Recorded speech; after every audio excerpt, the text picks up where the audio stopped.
அனைத்திலும் ஆண்டவருக்கு உகந்தவற்றை செய்து அவருக்கு ஏற்புடையவர்களாய் நடந்து கொள்ள வேண்டும். நம் ஆண்டவராகிய இயேசு கிறிஸ்துவின் அன்பும் அருளும் அமைதியும் மகிழ்ச்சியும் உங்கள் அனைவரோடும் என்றும் இருப்பதாக. அன்பிற்கு பிரியமுள்ள சகோதர சகோதரிகளே, இன்றைய நாளின் முதல் வாசகம் பல வார்த்தைகளை நமக்கு எடுத்துச் சொல்லி நம்மை திடப்படுத்துகிறது, உறுதி ஊட்டுகிறது. நற்செய்தியை ஏற்றுக்கொள்ளுங்கள், தவறாமல் இறைவனிடம் வேண்டுங்கள், இறைவனுக்கு உகந்தவற்றையே செய்யுங்கள், கடவுளை பற்றிய அறிவில் வளருங்கள், நற்பயன் தருகின்ற செயல்களை நாள்தோறும் செய்யுங்கள், முழு மன உறுதியோடு இருங்கள், பொறுமையை கடைபிடியுங்கள், மகிழ்ச்சியோடு தந்தையாம் கடவுளுக்கு நன்றி கூறுங்கள். ஒரு சிறிய பகுதிதான் முதல் வாசகமாக கொடுக்கப்பட்டது. ஆனால் இந்த பகுதியில் எவ்வளவு இறை வார்த்தைகள் நமக்கு நம்பிக்கை ஊட்டுவதாக, நம்மை திடப்படுத்துவதாக, நமக்கு உறுதி தருவதாக அமைந்திருக்கிறது பாருங்கள். கடவுள் நம்மோடு உடன் இருப்பதை, கடவுள் நம்முள்ளிருந்து செயலாற்றுவதை இந்த இறை வார்த்தை உறுதிப்படுத்துகின்றது. நாம் மகிழ்ச்சியோடு தந்தையாம் கடவுளுக்கு நன்றி செலுத்துகிறவர்களாக நாம் ஒவ்வொருவரும் வாழ வேண்டும். ஏனென்றால் சகோதர சகோதரிகளே, கடவுளுடைய திருவுளத்தை எப்பொழுது நாம் இந்த உலகத்தில் நிலைநாட்ட விரும்புகிறோமோ, செயல்படுத்த விரும்புகிறோமோ, கடவுள் அந்த செயலில் நமக்கு வெற்றியை தருவார். ஒரு முறை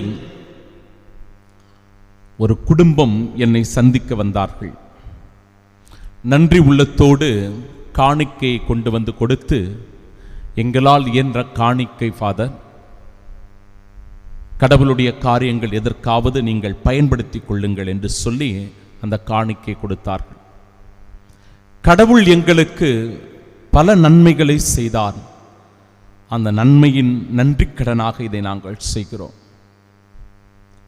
குறிப்பாக ஒரு காலத்தில், அதாவது அவர் சொல்வது 10 ஆண்டுகளுக்கு முன்பாக,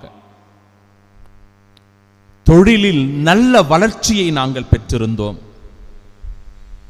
எங்கள் குடும்பம் பொருளாதாரத்தில் சிறந்து விளங்கியது. எங்க பிசினஸ் ஓஹோன்னு போச்சு. ஆனால் திடீர் என்று ஏற்பட்ட தீ விபத்தினால் எங்க ஃபேக்டரி முழுவதும் அப்படியே எரிந்து சாம்பலாய் போனது. அதிலிருந்த பொருட்கள் எல்லாம் கருகி போயின, ஒன்றுக்கு உதவாமல் போய்விட்டது.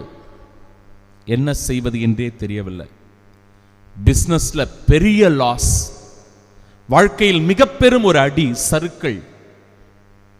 அதிலிருந்து எப்படியாவது மீண்டு விட முடியும் என்று சொல்லி போராடினோம். மீண்டு வரவே முடியல.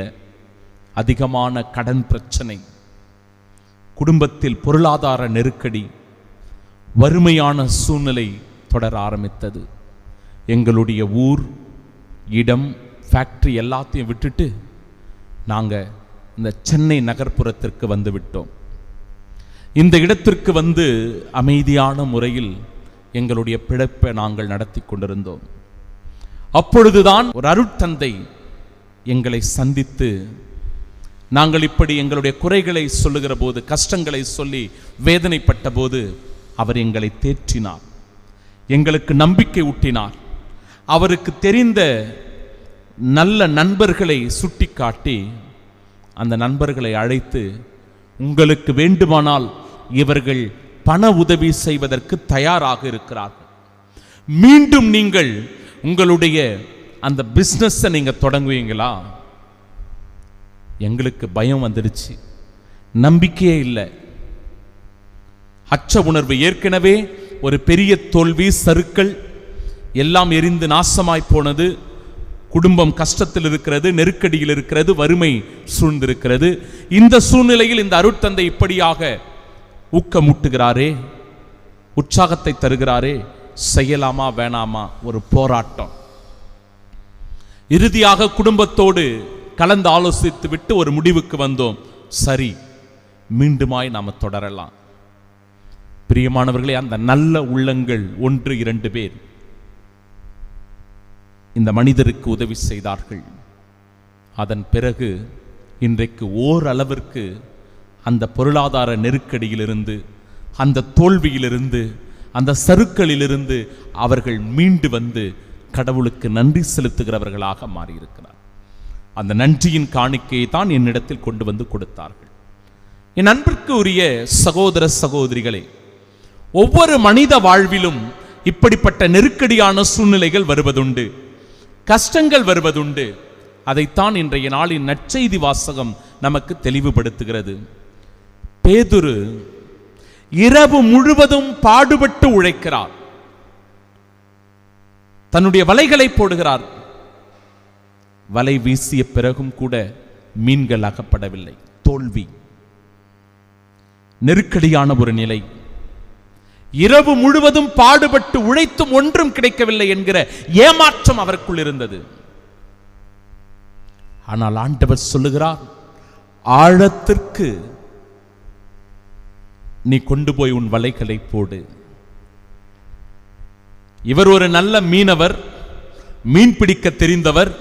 மீன்பாடுகள் இங்கே அதிகமாக இருக்கும் என்கிற ஞானம் இவருக்கு இருக்கும். ஆண்டவர் இயேசு ஒரு மீனவர் அல்ல, அவருக்கு மீன் பிடித்தும் பழக்கம் அல்ல, கடலிலே சென்று வலை வீசியவரும் அல்ல. ஆனால் இந்த இடத்தில் எந்த விதமான ஒரு மறுப்பும் சொல்லாமல், எதிர்ப்பும் தெரிவிக்காமல், நீ சொன்னபடியே நான் செய்கிறேன் என்று சொல்லி வலையை கொண்டு போய் ஆழத்தில் வீசுகிறார். அவர் நினைத்ததற்கும் மேலான மீன்பாடு அவருக்கு கிடைக்கிறது. என் அன்பு சகோதர சகோதரிகளே, சில நேரங்களில் மனிதர்களாகிய நம்முடைய முயற்சிகள் தோற்று போகலாம், நம்முடைய செயல்பாடுகள் வீணாய் போகலாம், நம்முடைய உழைப்பு கூட சில நேரங்களில் நமக்கு ஊதியத்தை தராமல் போய்விடலாம். ஆனால் மனிதரால் இயலாததை கடவுள் இயல வைக்கின்றார். மனிதரால் செய்ய முடியாததை கடவுள் செய்து காட்டுகிறார். கடவுளால் எல்லாம் கூடும் என்கிறது இறை வார்த்தை. கடவுளால் இயலும் என்கிறது கடவுளுடைய வார்த்தை. அந்த வார்த்தையில் நம்பிக்கை வைத்ததனால் இதோ அவருக்கு ஒரு பெரும் மீன்பாடு கிடைத்தது. அதன் பிறகு தன்னுடைய தகுதியற்ற நிலையை உணர்ந்து கொள்ளுகிற பேதுரு, ஐயா என்னை விட்டுவிடும், நான் ஒரு பாவி என்று சொல்லுகிறார். பல நேரங்களில் நமக்கு வாய்ப்புகள் கொடுக்கப்பட்டாலும் நாம சில நேரங்களில் பின்வாங்குவோம், நம்முடைய இயலாமையை வெளிப்படுத்துவோம், பயப்படுவோம். நம்முடைய ஏமாற்றத்தை குறித்து நம்மால் துணிவோடு செயலாற்ற முடியாமல் பின்வாங்குகின்ற மனநிலை நமக்குள் இருக்கும். இந்த இடத்தில் ஆண்டவர் பேதுருவை திடப்படுத்தி, அவருக்கு உறுதி ஊட்டி, நம்பிக்கை தந்து, இந்த இறை ஆட்சி பணியை தொடரக்கூடிய, திருச்சபையை வளர்த்தெடுக்கக்கூடிய மிக பெரும் ஒரு கடமை அவருக்கு உள்ளது என்பதை நினைவூட்டி தன் பின்னே அழைத்து வருவதை பார்க்கிறோம். என் அன்பு சகோதர சகோதரிகளே, நம் வாழ்க்கையிலும் கூட தளர்வுகள் இருக்கும். நம் வாழ்க்கையில் கூட தோல்விகளை நாம் சந்திப்போம். நெருக்கடியான நிலைகள் வரும்.